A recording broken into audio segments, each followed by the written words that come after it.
تو پیارے آقا علیہ الصلوۃ والسلام نے فرمایا یہ بتاؤ تم میری امت کو نماز با جماعت سے کیوں روکتے ہو؟ آج جماعت پہ کتنے کم لوگ آتے ہیں، مسجد رمضان میں فل، اب خالی. میرے آقا فرماتے بتاؤ میری امت کو جماعت سے کیوں روکتے ہو؟ شیطان کہتا ہے یا محمد صلی اللہ تعالی علیہ وسلم، آپ کی امت جب نماز پڑھنے نکلتی ہے تو مجھے سخت بخار ہو جاتا ہے، اور جب تک وہ نماز سے فارغ نہیں ہوتی میں بخار میں مبتلا رہتا ہوں. مبارک ہو نمازیوں کو جو روز شیطان کو بخار میں مبتلا کرتے ہیں. لیکن کئی ایسے بد نصیب ہیں جن کو نماز کے لیے بلاؤ تو انہیں بخار آ جاتا ہے. بس یار آج طبیعت ٹھیک نہیں ہے، کل آ جائیں گا، آج سر میں درد ہو رہا ہے، بس کل سے پڑھ لوں، آپ چلیں بس میں آ رہا ہوں پیچھے. سوچو یہ شیطان ہے جو تمہیں روک رہا ہے.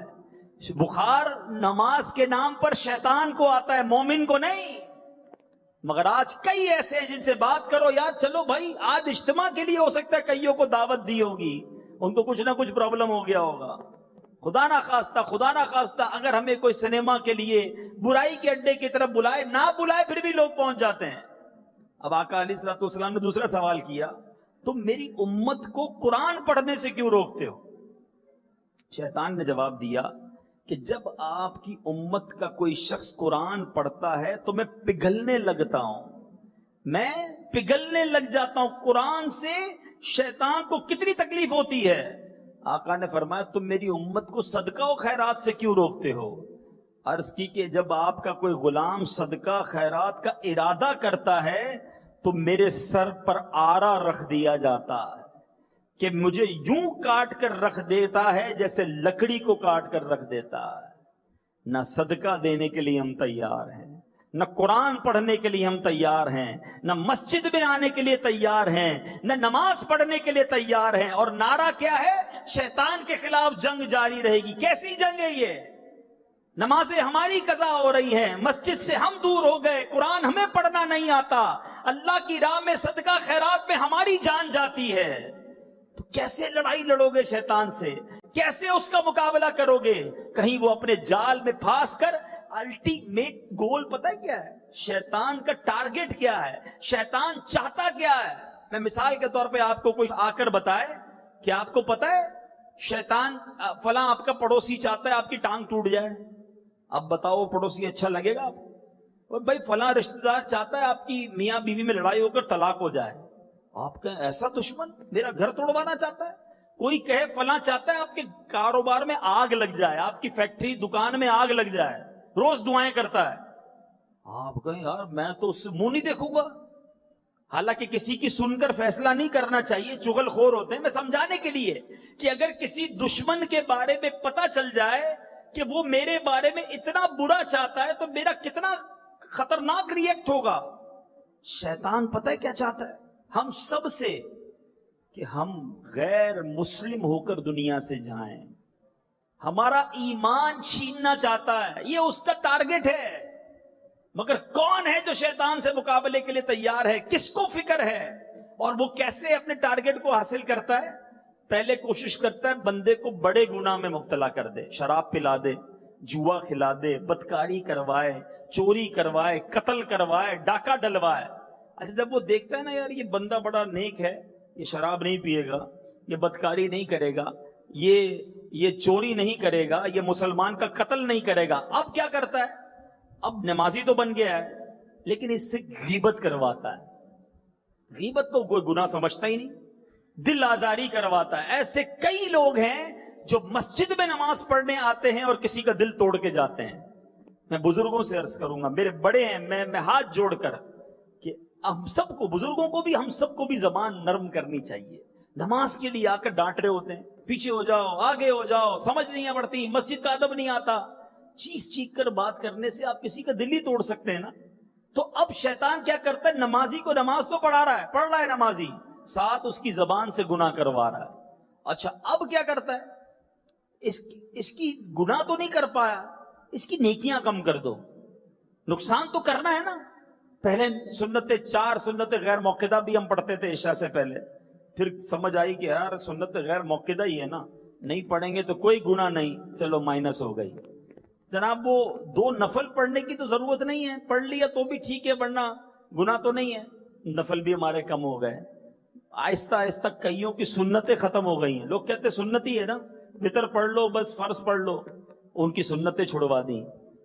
یاد رکھیے جو نفل کا پابند ہے اس کی سنت مضبوط رہتی ہے, جو سنت کا پابند ہے اس کا واجب مضبوط رہتا ہے, جو واجب کا پابند رہتا ہے اس کا فرض مضبوط رہتا ہے, اور جو ایک چیز چھوڑتا ہے آگے جا کے دوسری چیز بھی چھوٹنے لگ جاتی ہے.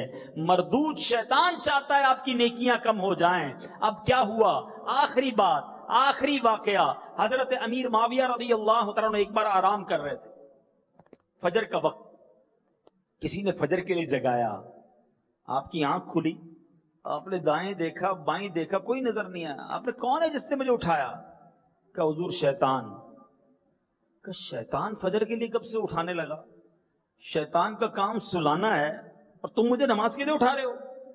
کہ حضور کل آپ کی فجر کی جماعت چلی گئی تھی, آپ تھوڑا دیر سے اٹھے تھے, آپ کی آنکھ دیر سے کھلی, آپ اتنا روئے, اللہ کی بارگاہ میں اتنی گریہ وزاری کی, میں نے فرشتوں کو باتیں کرتے سنا کہ اللہ نے آپ کی اس گریہ وزاری, آپ کے افسوس کی برکت سے آپ کو 70 جماعت کا ثواب عطا فرما دیا. میں نے سوچا آج پھر سوتے رہ جائیں گے, تھوڑی دیر بعد اٹھیں گے, پھر آپ نے رونا ہے, پھر افسوس کرنا ہے, ایک کی بجائے 70 کا ثواب ملنا ہے. میں نے جگا دیا, آپ اٹھ کے ایک ہی نماز پڑھ لیں. تو یہ وہ مردود ہے کہ وہ چاہتا یہ ہے ہمیں زیادہ نیکیاں نہ ملیں, اور ہم اسی کی باتوں میں آ جاتے ہیں. ہم جماعت چھوڑ دیتے ہیں, ہم نفل چھوڑ دیتے ہیں, ہم درود چھوڑ دیتے ہیں, ہم تلاوت چھوڑ دیتے ہیں. ارے لڑائی لڑنی ہے تو آؤ نا. شیطان کہے گھر میں نماز پڑھ لو, ہم کہیں نہیں شیطان, ہم تیرے نہیں رحمان کے بندے ہیں, ہم 5 نمازیں با جماعت ادا کریں گے. شیطان کہے رمضان میں کر لیا نا ختم قرآن, اب اگلے رمضان میں قرآن کھول لینا. اس کو جواب جائے ہم تیرے بندے نہیں, تیری بات نہیں مانیں گے, ہم اللہ کے بندے ہیں. ہم روزانہ تلاوت قرآن کریں گے, ہم روزانہ درود پاک پڑھیں گے. آؤ اگر لڑائی کرنی ہے نا, اللہ سلامت رکھے امیر اہل سنت کو, ایسے ہی نعرہ نہیں لگایا کہ شیطان کے خلاف جنگ جاری رہے گی. میرے باپا وہ عظیم ہستی ہیں کہ نعرہ بھی لگاتے ہیں, کام بھی دیتے ہیں, ساتھ ہتھیار بھی دیتے ہیں. جنگ لڑنی ہے, ہتھیار کے بغیر کیسے لڑو گے؟ امیر اہل سنت نے 72 مدنی انعامات کی صورت میں وہ مدنی ہتھیار دیے ہیں. ادھر شیطان کا وسوسہ آئے درود نہیں پڑھنا, ادھر کھولو مدنی انعام, 313 بار درود پڑھوں گا. ادھر شیطان کہے قرآن نہیں پڑھنا, کھولو مدنی انعام, روزانہ 3 آیتیں پڑھوں گا, تلاوت کے ساتھ ترجمہ بھی پڑھوں گا, تفسیر بھی پڑھوں گا. شیطان کہے ارے جناب فرض نماز ایک چھوٹ گئی تو کیا ہوگا, کھولو مدنی انعام, کرو مقابلہ شیطان سے. فرض نماز تو ایک طرف, اشراق, چاشت, اوابین اور تہجد بھی ادا کروں گا. شیطان کہے ماں باپ کا ادب کرنے کی کیا ضرورت ہے, امی ابو تو جب دیکھو روکتے ہیں, ان سے جناب تھوڑی سی لڑائی کر لو, مدنی انعام سامنے لے کر آؤ. نہیں نہیں, ماں باپ کے سامنے میں کیسے بلند آواز سے بات کروں, میں تو روزانہ ہاتھ بھی چوموں گا, امی ابو کی خدمت بھی کروں گا. کیا شاندار 72 مدنی انعام دیے ہیں کہ بندہ عمل کرتا جائے. جنگ لڑنی ہے, مقابلہ جیتنا ہے, تو یہ مدنی انعامات کو اپنی زندگی میں شامل کیجئے. اللہ تعالی ہم سب کو عمل کرنے کی توفیق عطا فرمائے. آمین بجاہ النبی الامین صلی اللہ تعالی علیہ وسلم.